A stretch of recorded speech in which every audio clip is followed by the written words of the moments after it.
Good afternoon, everybody. What happened here Saturday night was a criminal attack, and federal, state, and local law enforcement are actively working to bring those responsible to justice. I've been briefed regularly since this happened, both on the investigation and on the emergency management effort here to support those who have been affected by the loss of power. Today I visited one of the substations that was attacked, and I want to thank the people who are working so hard to restore power. It's very complex what they are doing, and they've been working around the clock to do that. I've met with the emergency management team here in Moore County, and I've met with local, state, and federal law enforcement to get updated on the investigation. Helping the vulnerable people and the places where they live, including adult care homes, is a priority. Making sure that people are warm as the night approaches, and making sure people are cared for. Making sure that critical services at hospitals and law enforcement, at emergency management services are supported and available. All of that is crucial.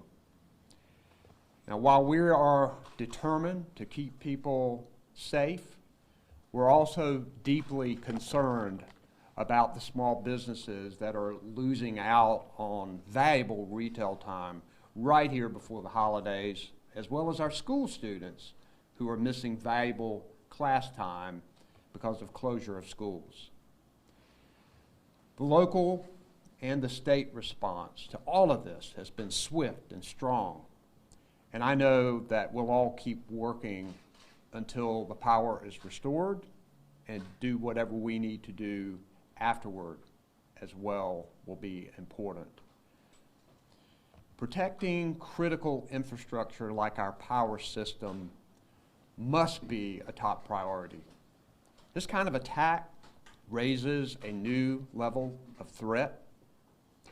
We will be evaluating ways to work with our utility providers and our state and federal officials to make sure that we harden our infrastructure where that's necessary and work to prevent future damage.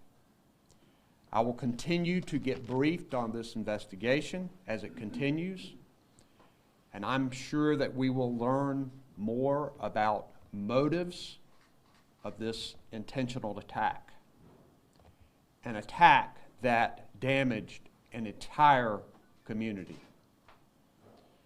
Regardless of motive, violence and sabotage will not be tolerated. In the meantime, I have been impressed with the resilience and the community spirit of the people of Moore County. I'm grateful for their public spirit and their help for each other, helping to serve meals to the people down at the substation who were working on making repairs, helping each other in the community. And I am deeply appreciative of the first responders, the 911 operators, the good work that they were doing today in Moore County, making sure they had all of those positions filled with personnel who were handling the load. The law enforcement, the people who are helping with traffic lights being out, the healthcare providers, the emergency personnel, and others who are doing their very best to get us past this. Have a number of people here who are with me working from the state perspective. Secretary Eddie Buffalo, who is the Secretary of our Department of Public Safety. I also have Will Ray, who is our Emergency Management Director for North Carolina. Colonel Freddie Johnson, who is the head of our Highway Patrol. And of course, Sheriff Fields, who has been working diligently on this case since the beginning. He's here as well. And we have Jeff Brooks from Duke Energy, who is going to give us a briefing here as well. First, I'm going to turn it over to Secretary Buffalo for a word or two. Secretary Buffalo. Thank you, Governor, for your leadership, sir. First of all, let me say thank you to the Moore County Sheriff's Office, Sheriff Fields, and to the Moore County Public Safety Director, Mr. Phillips, for your extraordinary quick response in this event. And thank you all the public safety partners. As the Governor alluded to, the North Carolina Department of Public Safety is fully engaged. We're fully engaged with personnel and resources. We have the North Carolina State Highway Patrol, the North Carolina Division of Emergency Management, the Alcohol Law Enforcement, and of course our State Bureau of Investigation is assisting the FBI as well as the Moore County Sheriff's Office to bring these folks to justice that did this unprecedented event here in Moore County. We're resilient here in Moore County. I know citizens are helping you out, Sheriff. We do ask those who have information that they contact the Moore County Sheriff's Office to assist in this investigation, and we'll be able to bring these folks to justice as the law requires. And Governor, I'll turn it back over to you, sir. Now we'll hear from Jeff Brooks from Duke Energy. Thank you, Governor. Mr. Secretary, thank you as well for being here and for the opportunity to give an update. Duke Energy continues to keep this community in our hearts, certainly as we work diligently to restore power for the homes and businesses here in this area. We recognize how challenging these conditions are, and we recognize that as the days progress, those challenges become more acute. So we take our jobs very seriously and are very committed to serving you in this time. As a reminder, we had about 45,000 customers that were impacted by this incident here in Moore County on Saturday evening. We have worked to make some progress as our repairs continue. We were able to restore about 7,000 customers last night as we completed some repairs on some of the equipment that was damaged. That work continues, and we have some repair paths that we hope can potentially restore a few thousand more. But as we said yesterday, we continue to maintain that for the majority, this outage will continue until we get those repairs completed. And so we will gradually see more recovery, but we could still see this extend Wednesday into Thursday, somewhere in that time frame. So just keeping those expectations, transparent. And as you think about that, obviously one message we say is, if you do rely on electricity for medical needs, our local communities have offered resources that you can take advantage of, and certainly we want you to keep your family safe and the way you need to be. We are working diligently to make those repairs. In some cases, equipment could be repaired in place, and that's a good thing. In other cases, the damage was to the point that the equipment had to be replaced. And so we are working to get those equipment that we need here to get it into position. Understand, though, that it's not as simple as changing a light bulb, as it were. Some of this equipment does take a significant amount of work, a significant amount of process that goes through putting it into place safely, getting it in service. But we are working in parallel on many paths to make sure there is nothing that delays this return, that when one piece is ready to go into service, the grid is ready to receive it, and we're ready to restore your power incrementally as we go. We continue to partner with our local sheriff and his agency, as well as state and federal partners, to make sure that we are providing all the information that is needed to be able to assist in your investigation. And we appreciate the resources. We appreciate the support from the state, certainly, in this as well. Resiliency is about community. It's about Moore County. It's about the state. It's about all of us working together. And Duke Energy is committed with this instance to make sure that we are getting our system back up. But we also remain committed to continuing to make the improvements that are needed on the grid, to strengthen the grid, to make it increasingly resilient, increasingly able to recover quickly when these types of outages occur. So we will continue to learn from these situations, but obviously our focus right now is on recovery. We're also focused on helping the local community. We live and work in this community just as many of you do, And in addition to our crews working to restore power, we have been on the ground here volunteering, trying to help out where we can, speaking with local leaders and local businesses to understand what are your needs. And as part of that, we have announced today that we're going to make an initial commitment of $100,000 to this community to be able to help with some of those community needs. We'll be working with organizations like the Red Cross and other groups to help address where we need to be. And it's a way that we can do something as employees and as an organization to assist even as we're trying to get the power back restored. But we will continue to work until everyone is back up. We appreciate your patience.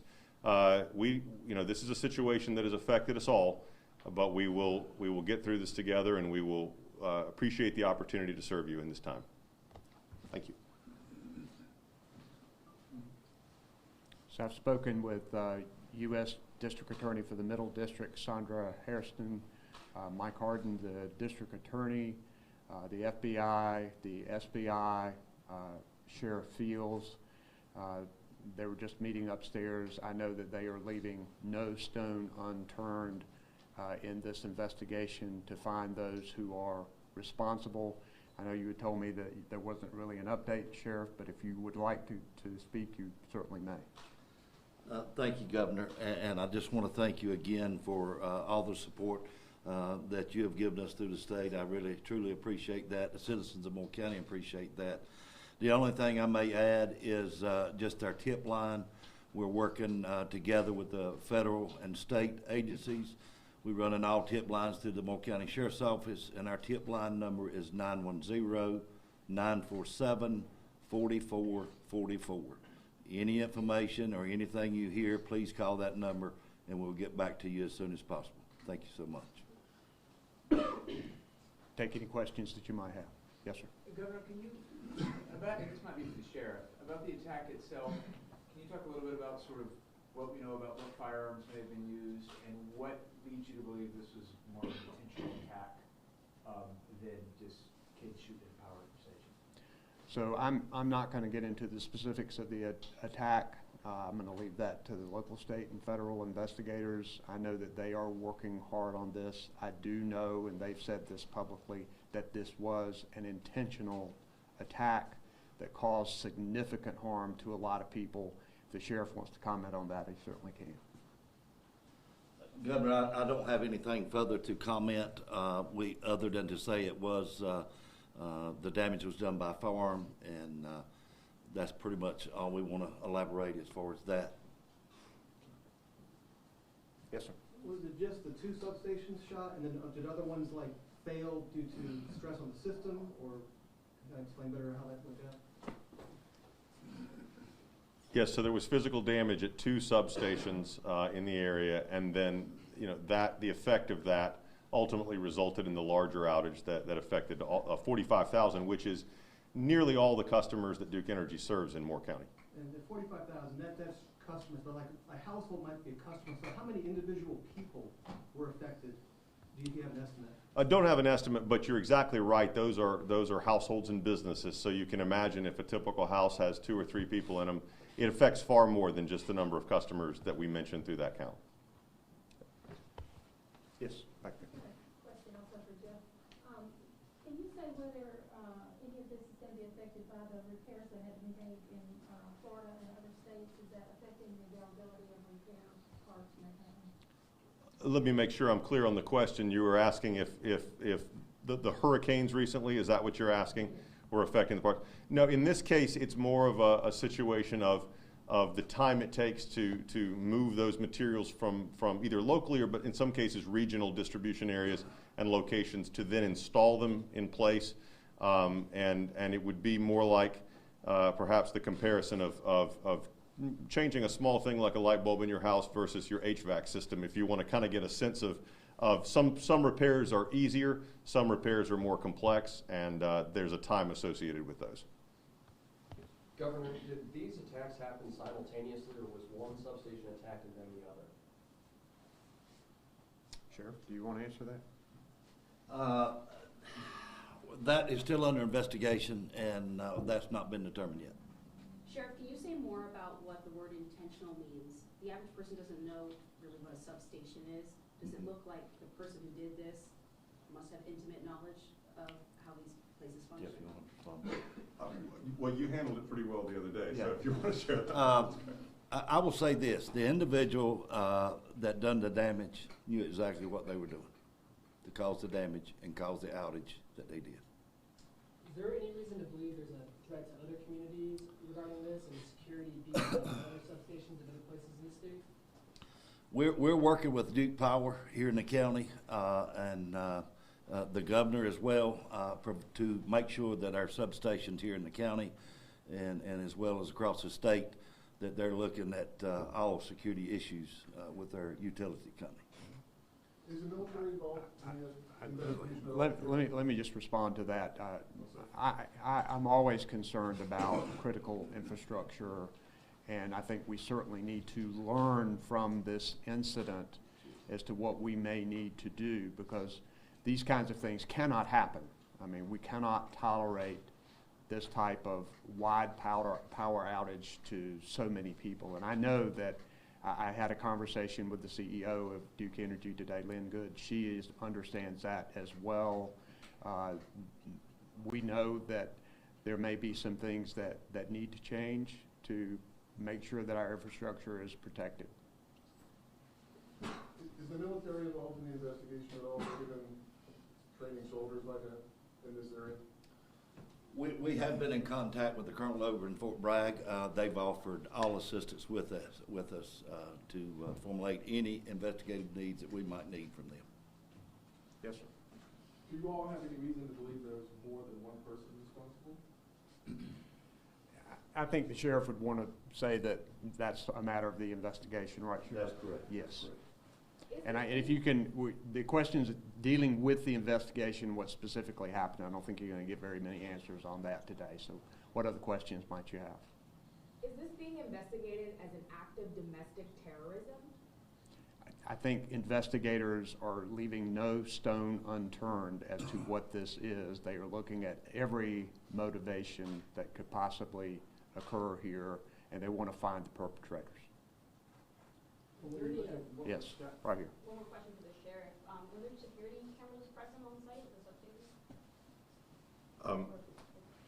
For security reasons, we don't speak specifically about measures that we have at our facilities. What I can say is that Duke Energy incorporates multiple layers of security across its system to monitor and protect critical infrastructure. And we're certainly working with the Sheriff's Office and with law enforcement to provide any information that we have that's available to assist their investigation. Yes. Any information, Governor, about the shelter? Some people were concerned because the capacity of the shelter here in Moore County was with 250 people, and maybe more people will need help with these cold temperatures. Can you give us more information about that, please? I think they had 19 people who were there last night, and I think they are ready for most any capacity. Will, would you like to comment on that? Okay. Other questions? There was a similar incident back in 2013 in California where a substation was shot up by people who clearly knew what they were doing. So since then, what has been done, was anything done to upgrade the security around the stations here? Go ahead. I would just say we learn from every incident that security is always an evolving process. And from those incidents, we took learnings from them, incorporated them into our security response plan. We take information from our peers. We share information with our trade organizations, government agencies, and it's a collaborative effort to stay ahead of these types of challenges. Certainly that event provided learnings for all of the industry and was incorporated into our responses. Yes, this messenger for you also. Sorry. Well, while you're up there. Yeah. Have there been any issues sourcing equipment for these repairs, and have you already brought crews from other parts of either the region or the country to help and expedite this process? So, as far as the equipment goes, it's more of a case of getting that equipment in place and getting it installed that takes time. There's very deliberate processes that go. This is not small equipment. This is big stuff. So that's really what's driving some of the timelines, is the ability to have that equipment in place and get it there, not so much a supply, issue. The second aspect of it is substations have specialized personnel that work on them that are trained to do that, and we have those, here in the region that can do that. So unlike a storm where, I know you've experienced before, we might bring in crews from out of state or we might bring crews from other regions. This is a fairly localized incident that we have to get through the work process. It's not as much the scale of work as in a storm where you might have, thousands of locations. The damage from what I heard sounds so extensive. I mean, are we just talking about essentially rebuilding these substations? So in some cases, equipment could be repaired in place.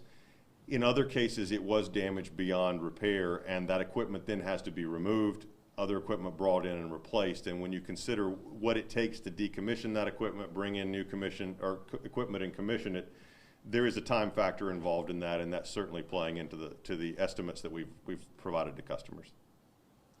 So obviously security was a concern at these substations initially. What is being done now to secure them better, even as crews are still out there working?